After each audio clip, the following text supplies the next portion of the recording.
Then Abimelech, the son of Jerubbaal, went to Shechem, to his mother's brothers, and spoke with them, and with all the family of the house of his mother's father, saying, Please speak in the hearing of all the men of Shechem, which is better for you, that all the 70 of sons of Jerubbaal reign over you, or that one reign over you.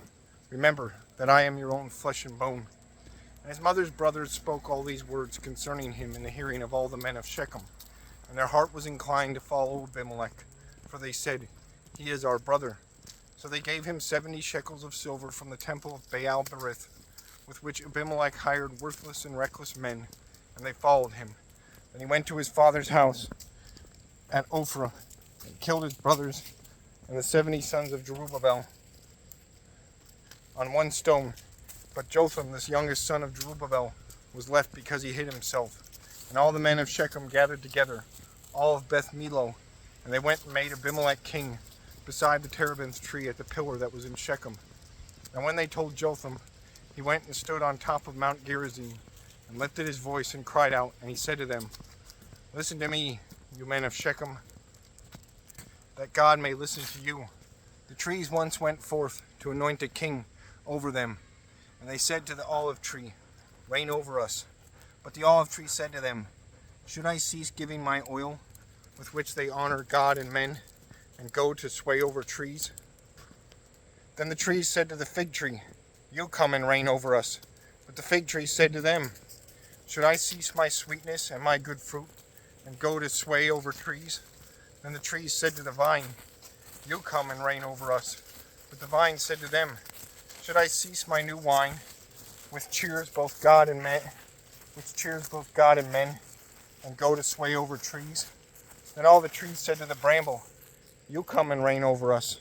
And the bramble said to the trees, If in truth you anoint me as king over you, then come and take shelter in my shade. But if not, let fire come out of the bramble and devour the cedars of Lebanon.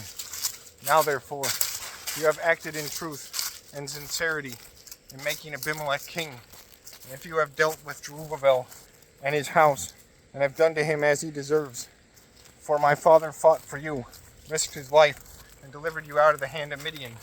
But you have risen up against my father's house this day, and killed 70 sons on one stone, and made Abimelech, the son of his female servant, king over the men of Shechem, because he is your brother. If then you have acted in truth and sincerity with Jerubbaal and with his house this day, then rejoice in Abimelech, and let him also rejoice with you. But if not, let fire come from Abimelech, and devour the men of Shechem and Beth Millo. And let fire come from the men of Shechem and from Beth Millo, and devour Abimelech. And Jotham ran away and fled, and he went to Beer and dwelt there, for the fear of Abimelech his brother. After Abimelech had reigned over Israel 3 years, God sent a spirit of ill will between Abimelech and the men of Shechem. And the men of Shechem dealt treacherously with Abimelech, that the crime done to the 70 sons of Jerubbaal might be settled, and their blood be laid on Abimelech, their brother, who killed them, and on the men of Shechem, who aided him in the killing of his brothers. And the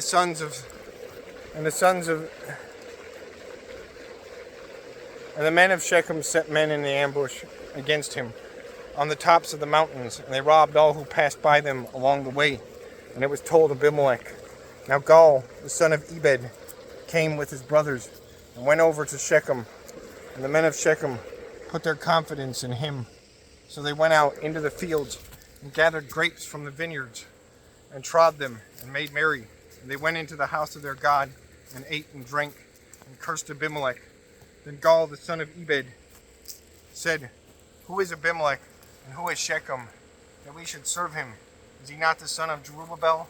And is not Zebul his officer? Serve the men of Hamor, the father of Shechem. But why should we serve him? If only his people were under my authority, then I would remove Abimelech. So he said to Abimelech, Increase your army and come out. When Zebul, the ruler of the city, heard the words of Gaal, the son of Ebed, his anger was aroused. And he sent messengers to Abimelech secretly, saying, Take note, Gaal, the son of Ebed, and his take note, Gaal the son of Ebed and his brothers have come to Shechem, and here they are, fortifying the city against you. Now therefore, go up by night, you and the people who are with you, and lie in wait in the field. And it shall be, as soon as the sun is up in the morning, that you shall rise early and rush upon the city. And when he and the people who are with him come out against you, you may then do to them as you find opportunity. So Abimelech and all the people who were with him rose by night and lay in wait against Shechem in 4 companies. When Gaal the son of Ebed went out and stood in the entrance of the city gate, Abimelech and the people who were with him rose from lying in wait.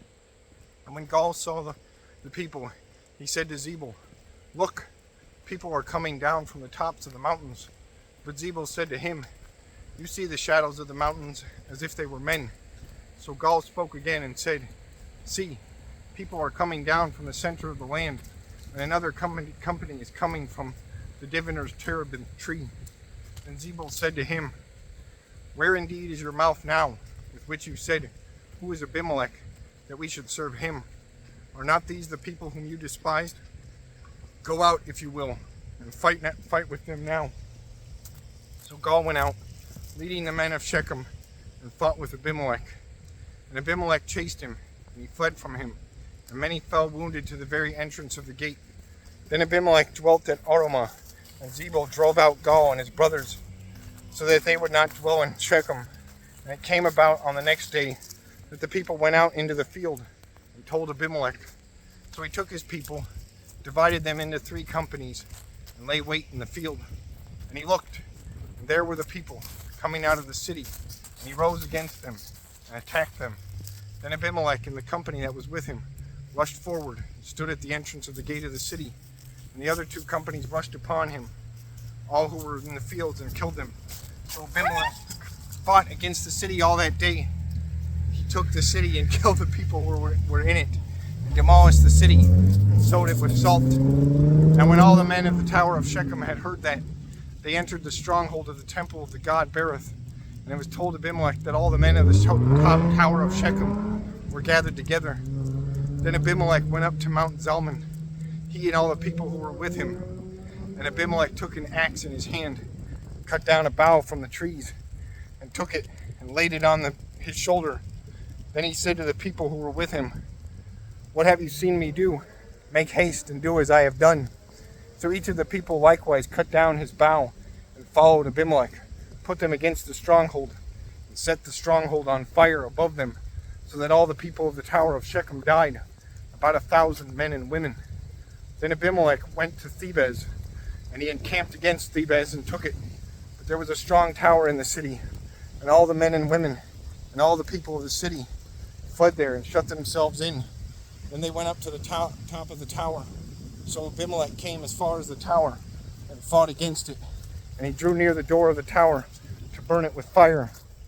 But a certain woman dropped an upper millstone on Abimelech's head and crushed his skull. Then he called quickly to the young man, his armor bearer, and said to him, "Draw your sword and kill me, lest men say of me, 'A woman killed him.'" So his young man thrust him through, and he died. When the men of Israel saw that Abimelech was dead, they departed, every man to his place. Thus God repaid the wickedness of Abimelech, which he had done to his father, by killing his 70 brothers. And all the evil of the men of Shechem God returned on their own heads, and on them came the curse of Jotham, the son of Jerubbaal.